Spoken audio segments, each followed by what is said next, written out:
Congress is going to have to act to codify the Roe into federal law. As I said yesterday, the filibuster should not stand in the way of us being able to do that. But right now, we don't have the votes in the Senate to change the filibuster at the moment.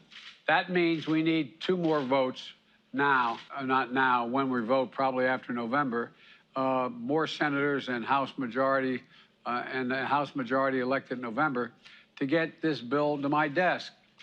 So the choice is clear. We either elect federal senators and representatives who will codify Roe, or Republicans who will elect the House and Senate who will try to ban. 2 senators, if we pick up 2 Democratic senators who will help us get rid of the filibuster, which the president has now said he's on board for that, and who will give us Roe versus Wade. 2 senators, and yes, John Fetterman, I am looking at you in Pennsylvania. Yes, Mandela Barnes, I'm looking at you in Wisconsin. Sustainable. What do you say to those families who say, listen, we can't afford to pay $4.85 a gallon for months, if not years. This is just not sustainable. Well, what you heard from the president today was a clear articulation of the stakes. This is about the future of the liberal world order, and we have to stand firm. This is up. They could go as high as $200 a barrel, some analysts think. How long is it fair to expect American drivers and drivers around the world to pay that premium for this war? As long as it takes. Are Melania and Barron on board with a possible run again in 2.5 years? Well, they love our country, and they hate to see what's happening.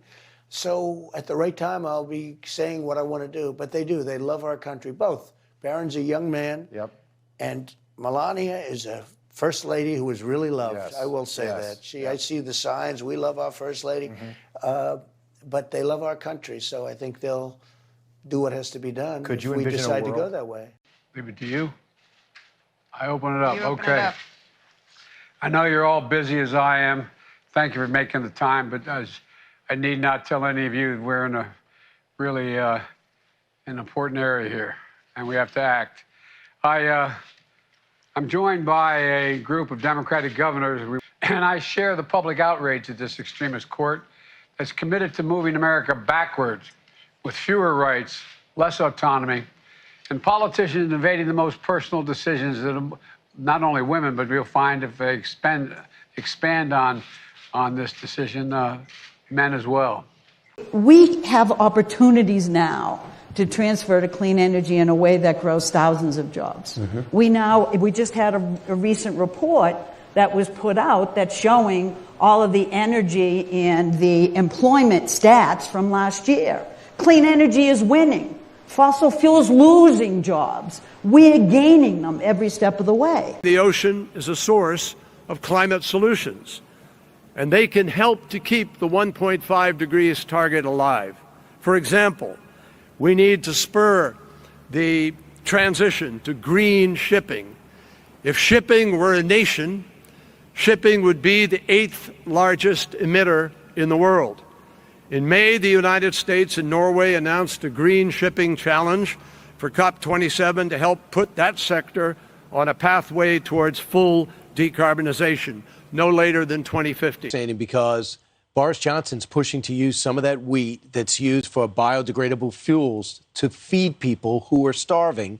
And the president's pushing back against it because he wants alternative fuel. He's bragging about Angola solar panels in the time in which gas and oil are $115. Oil's $115 a barrel.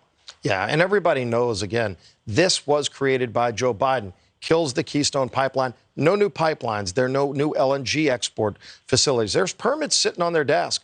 These are privately funded, multi-billion-dollar projects, create good jobs in America, American energy to help us and our friends around the world, and Biden won't do it.